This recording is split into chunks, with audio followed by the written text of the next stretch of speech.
Awali aktivitas dan pelayanan Anda melalui renungan pagi menjadi putra dan putri Allah. Terdengar panggilan Roh untuk mengangkat salib, dan mereka yang mengangkat salib akan menemukan bahwa salib mengangkat mereka. Dituliskan oleh Ellen G. White bersama Pendeta Denny Kanajo. Selamat mendengarkan. Shalom, salam sejahtera untuk para pendengar dimanapun Anda berada saat ini. Kita berjumpa kembali dalam mendengarkan firman Tuhan melalui audio Renungan Pagi. Pada tanggal 27 Maret 2021 dengan judul Kesetiaan Elisa Diberi Pahala. Sebelum kita melanjutkan bacaan renungan kita pada saat ini, saya mengajak untuk kita berdoa. Bapa di sorga, terpujilah nama-Mu ya Tuhan di pagi hari ini. Oleh karena begitu besar kasih dan rahmat Tuhan luar biasa bagi hidup kami, terlebih sepanjang malam di dalam tidur kami, hingga pada pagi hari ini kami dibangunkan dengan satu tubuh sehat dan segar. Sebelum kami melakukan segala tugas, aktivitas, dan pekerjaan kami sepanjang hari ini, kami rindu untuk mempelajari kebenaran firman Tuhan. Curahkanlah kuasa Roh Kudus-Mu, agar kami dapat mengerti dan mempraktekkan dalam kehidupan kami. Terima kasih Tuhan, ampuni kami Bapa, karena kami sudah berdoa hanya di dalam nama Tuhan Yesus dan Juru Selamat kami. Amin. Ayat inti kita terambil di dalam 1 Raja-Raja pasal yang ke-19 ayat yang ke-19. Demikian firman Tuhan. Setelah Elia pergi dari sana, ia bertemu dengan Elisa bin Safat yang sedang membajak dengan 12 pasang lembu, sedang ia sendiri mengemudikan yang ke-12. Ketika Elia lalu dari dekatnya, ia melemparkan jubahnya kepadanya. Mari kita ikuti penjelasannya. Nabi Elia sudah hampir hendak mengakhiri pekerjaannya di dunia ini. Seorang yang lain harus dipanggil untuk meneruskan pekerjaan pada zaman itu.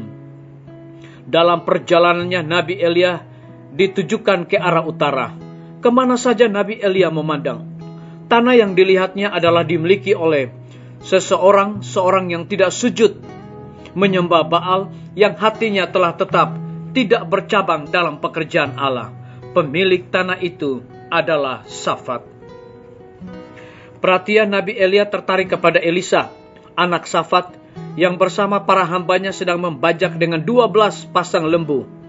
Elisa adalah seorang pendidik, pemimpin, dan pekerja.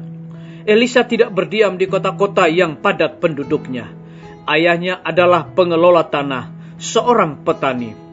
Jauh dari pemborosan kota dan istana, Elisa telah menerima pendidikannya. Ia telah dilatih dalam kebiasaan kesederhanaan, penurutan kepada orang tuanya, dan kepada Allah. Tetapi meskipun mempunyai roh yang lemah lembut dan pendiam, Elisa tidak mempunyai tabiat yang berubah-ubah. Dia memiliki keikhlasan dan kesetiaan serta kasih dan takut akan Allah. Ia mempunyai sifat-sifat seorang pemerintah. Tetapi bersama itu semuanya adalah kelemah lembutan seorang yang mau melayani. Pikirannya telah dilatih dalam perkara-perkara yang kecil, supaya setia dalam apapun yang harus dikerjakannya. Dengan demikian, sekiranya Allah memanggil dia untuk bertindak lebih langsung bagi dia, dia akan bersedia mendengar suaranya. Keadaan sekeliling tempat kediaman Elisa adalah kekayaan, tetapi ia menyadari bahwa agar memperoleh suatu pendidikan yang serbaguna, ia harus menjadi seorang pekerja yang tetap dalam pekerjaan apapun yang perlu dilakukan. Ia tidak pernah menyetujui dalam hal apapun kurang pengetahuan dari hamba-hamba ayahnya. Ia telah belajar bagaimana melayani lebih dahulu, agar ia dapat mengetahui bagaimana memimpin, mengajar, dan memberikan perintah. Sejak saat itu, Elisa menggantikan Elia, dan ia yang setia dalam perkara yang terkecil, membuktikan dirinya juga setia dalam perkara yang besar. Biarlah bacaan renungan kita saat ini akan menjadi berkat bagi kita semua. Mari kita tunduk kepala dan berdoa. Bapa di sorga, terima kasih Tuhan Yesus, oleh karena kebenaran firman-Mu pada pagi hari ini, menceritakan kepada kami bagaimana kesetiaan Elisa, sehingga akhirnya dia diberi pahala. terpujilah nama-Mu, ya Tuhan. Pada saat ini, hamba berdoa untuk pemerintah kami. Tuhan memberkati Bapak Presiden bersama dengan wakil seluruh menteri dan stafnya. Curahkanlah hikmat pengetahuan sorga kepada mereka, agar dapat menjalankan roda pemerintahan di tengah-tengah pandemi saat ini, boleh sesuai dengan apa yang Tuhan kehendaki. Kami juga teringat para tim medis. Tuhan berkati dokter, perawat, bidan, semua para pekerja kesehatan yang ada di setiap rumah sakit bahkan puskesmas yang ada di Indonesia. Mereka saat ini melayani tanpa pamrih, tanpa memperhitungkan diri mereka, keselamatan mereka. Oleh sebab itu Tuhan curahkanlah berkat kekuatan kesehatan berlipat ganda kepada mereka, agar dengan dedikasi sorga mereka terus dapat memberikan pelayanan yang terbaik bagi semua masyarakat di tengah-tengah pandemi saat ini. Kami menyerahkan guru-guru kami, kepala sekolah dan semua siswa ke dalam tangan Tuhan.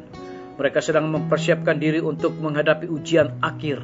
Kami percaya bahwa Tuhan akan menolong mereka. Hikmat pengetahuan sorga dan dedikasi di dalam pelayanan, agar biarlah anak-anak kami sukses, nama Tuhan dipermuliakan. Kami menyerahkan pimpinan-pimpinan gereja Tuhan dari tingkat yang tertinggi sampai kepada jemaat, bahkan seluruh gembala jemaat dimanapun mereka berada. Saat ini Tuhan, mereka sangat membutuhkan kecurahan akan Roh Kudus, agar dapat menjalankan segala tugas mereka boleh sesuai dengan petunjuk Tuhan. Kami berdoa untuk TNI, Polri, PNS, wira swasta, petani, pedagang, nelayan, tukang grab, dan saudara-saudara kami yang ada di dalam penjara. Tuhan lindungi, pelihara mereka, cukupkan segala kebutuhan mereka, dan biarlah mereka menjadi saluran berkat. Kami juga berdoa bagi para pendengar yang setia, dimanapun mereka berada saat ini. Dengan bertambahnya usia yang Tuhan percayakan bagi hidup mereka, mereka juga selalu bersyukur dan melayani Tuhan senantiasa. Terima kasih Tuhan Yesus, dengarlah doa kami Bapa, dan mau mengampuni segala dosa kami, karena kami sudah berdoa hanya di dalam nama Tuhan Yesus dan Juru Selamat kami. Amin. Sampai jumpa. Tuhan Yesus memberkati kita semua.